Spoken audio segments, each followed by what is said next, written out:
great Reverend Dr. Martin Luther King Jr. who said, "Injustice anywhere is a threat to justice everywhere." Nowadays, when many people think of racism, discrimination, oppression, and injustice, they think it to be something of the past. People say things like, it's an issue we dealt with in the Civil Rights era, or something we dealt with during the time of the Civil War.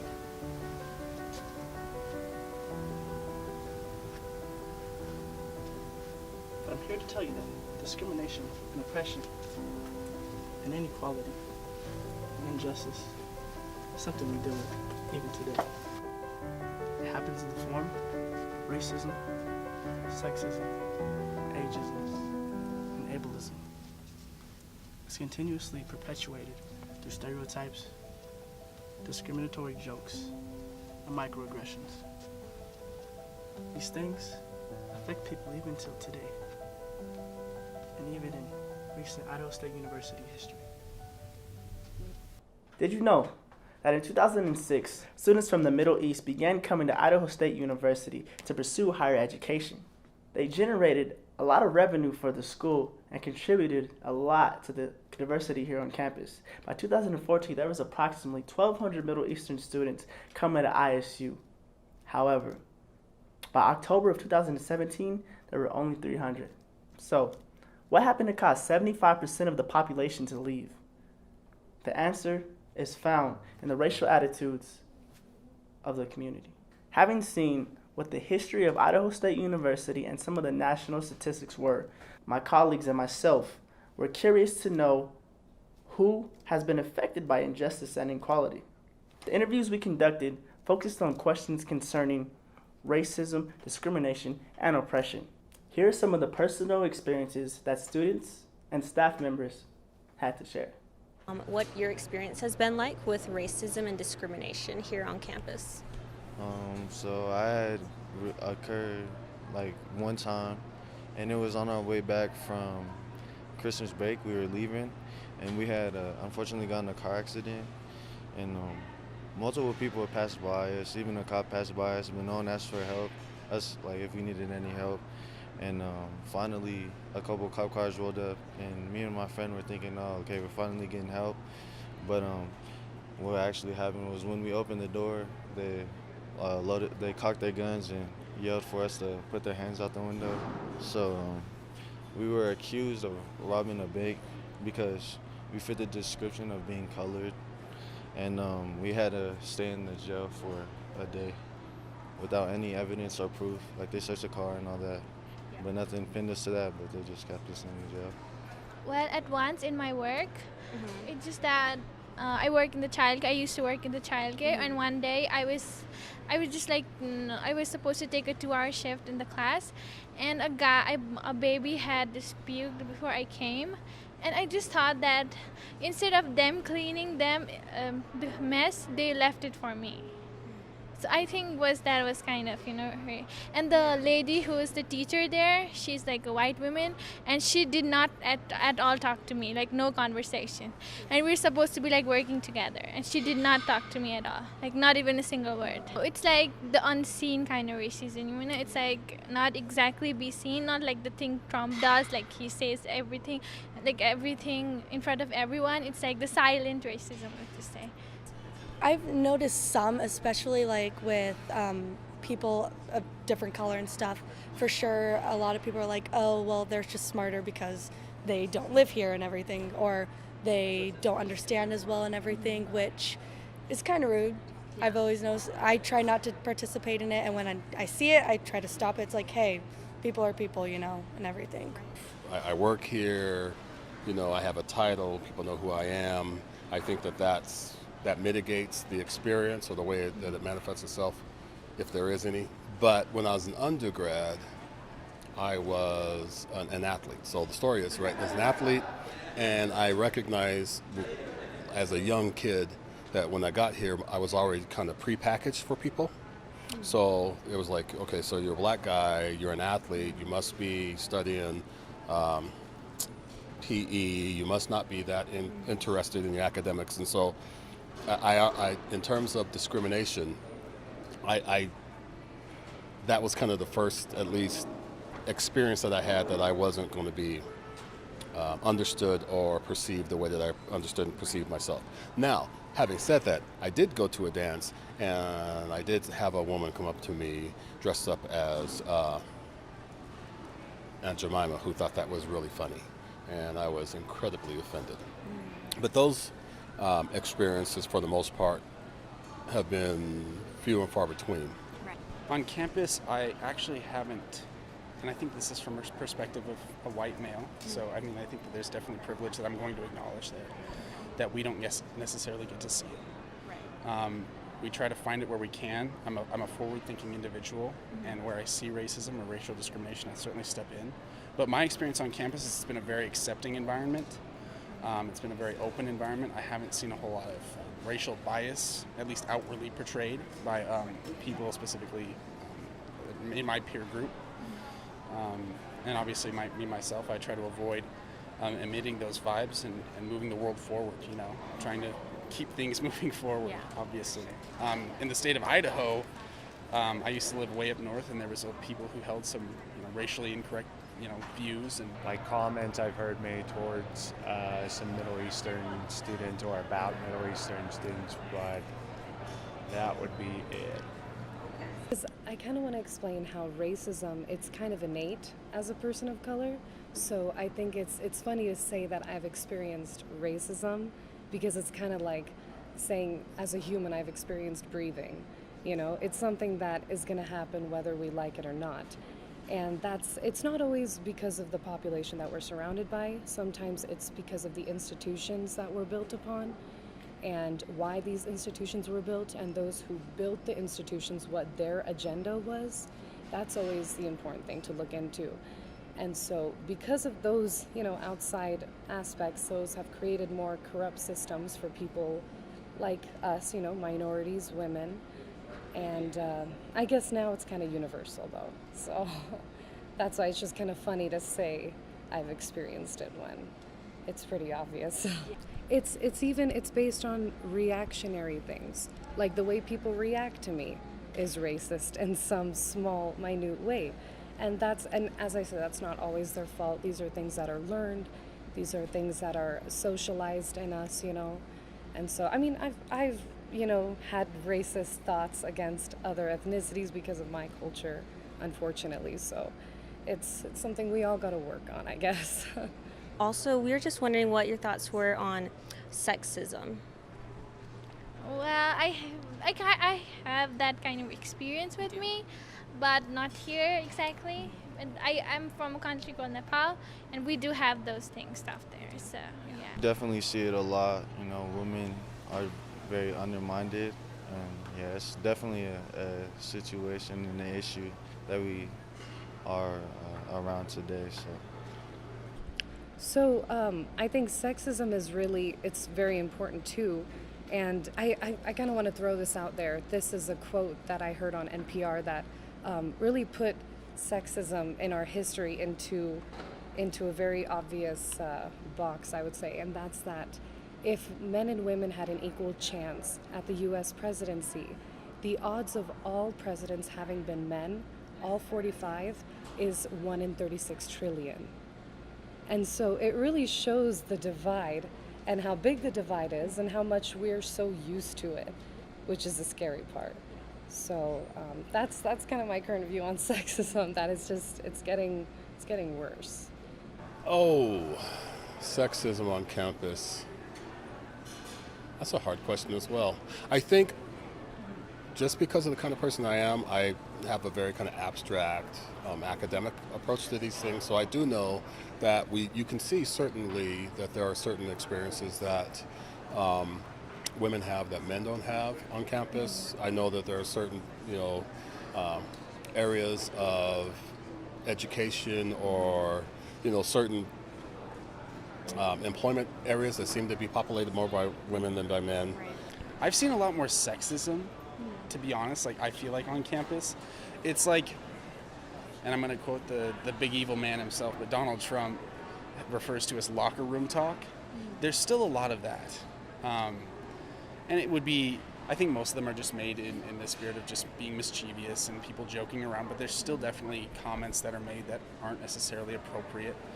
And obviously when you see that, you're kind of like, hey man, that's not the kind of joke that you should be making or whatever, but it still happens. And I think that there's a difference between joking and having a good time and then being seriously offensive and actually saying things that are hurtful to people. And then being like a woman on campus, sometimes it's like discriminatory to like when I have like, not saying Taylor, but like when I have like other friends in class that are guys, they're like, oh, you're just gonna go into the teacher's office to get your good grade. Like, that's kind of a hurtful thing to say. Like, why would you think that just because I'm a woman, I can't get good enough grades on my own, or just like, go talk to my professor about my grades. So I haven't really noticed it, but you definitely get treated differently as a girl. Like, you're not as strong. Like, people like, oh, let me take that for you. For guys like trying to prove their masculinity, it's like, nope, I'm definitely strong enough to carry that. Okay, so the last question that we have is about the violence against the LGBTQ plus population here in the community in Pocatello and then also on campus. There's been reports of violence, and so we wanted to just get your thoughts on that. personally, I haven't seen anything, but here on campus, like just the people that I associate with, I know like a big population of people on campus. I don't know, I think it's awesome how people can stand out and really like come to find themselves, especially in college. I think my biggest thing is being gay, and not a lot of people know that I'm a female. So I think my clothing and how I kind of look kind of has people say, oh, no, that's a dude. So like all my teachers to this day, I would think there's not one from the beginning has called me a female or said she. It's more like, oh, he. And I kind of like, I've gotten to the point where I don't correct people anymore.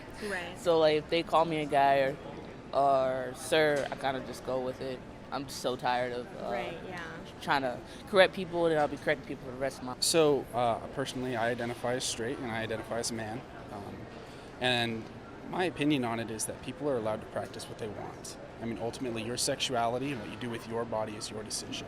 And you have the right to control your body and what other people are allowed to do to it or what they're not allowed to do to it.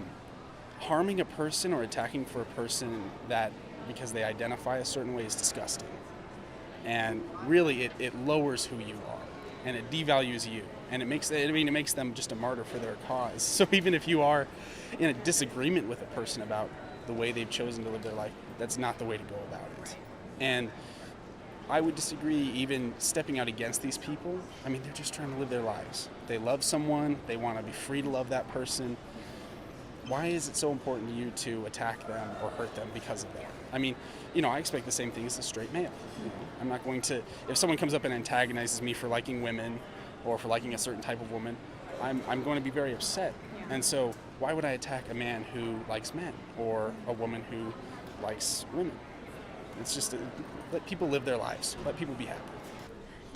The thing is, like, if it makes somebody happy and it's not harming you, like, just leave them alone. Like, maybe murdering someone, like, don't step on that. But, like, if someone loves someone of the same gender, like, how is that hurting you in any way? Or if they want to love, if they're bi or anything, like, it doesn't affect you, leave them alone is the thing.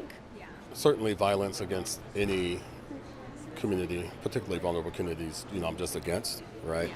And so if that's the case, we certainly want to know about it. We want to intervene. We want ISU and Pocatello, the nation, to be a safe place for everybody, right?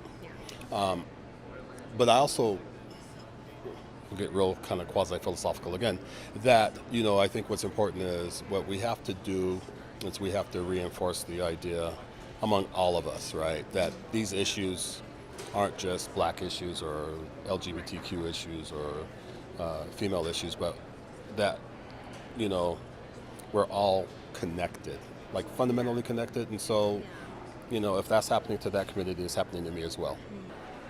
That's absolutely inappropriate behavior from those who are being violent towards that community. I do have a roommate who is bisexual. He's currently dating a female, but I think that the community should be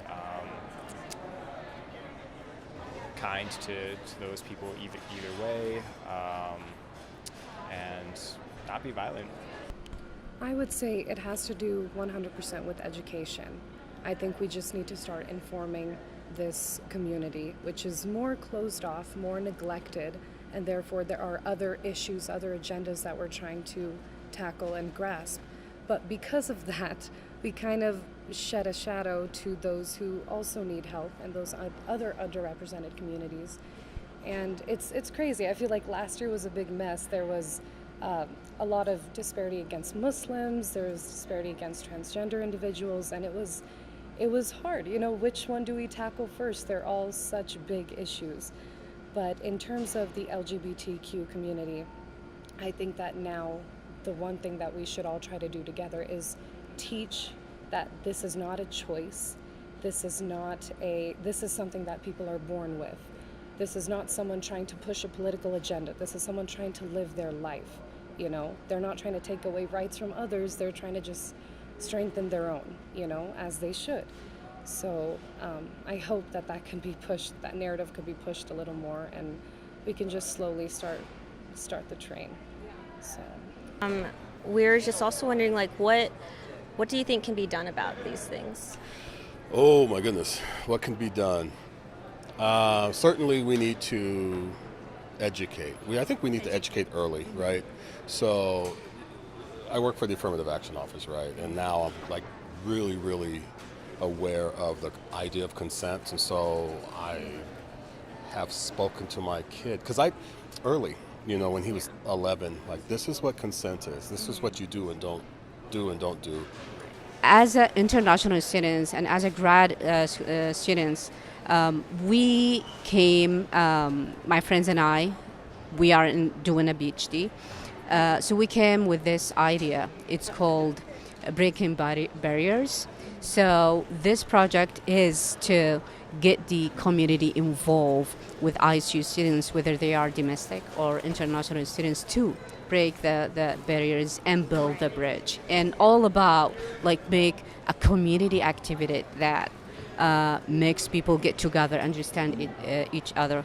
And the whole idea is, like, people, they afraid to interact with like a foreigner students because of unknown. Fear comes from unknown. If you don't understand the culture, if you don't understand the people, of course you're gonna have this idea, and it's already stated from the media and other newspapers. So people, they step out and they don't want to interact. I mean, just being open and going into things without like a judgment already, you know, just being open to everybody and not labeling anyone or any person any certain way, just being fair to everybody. I feel like we should just treat everyone the same. Like, that's obviously a simple answer for everything. Like, just treat everybody equal. But really, like, everyone is just a person. Everyone's like me and you, same. Like, you know, just treat everyone the same. So what do we do?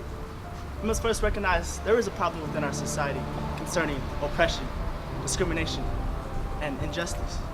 Next, we must realize it is an us and we problem, not a they and them problem. We all must take accountability, but we all have contributed to the perpetual discrimination and marginalization of certain groups of people.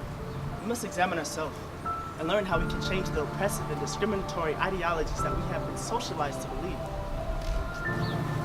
You and I, we and us, can be agents for change.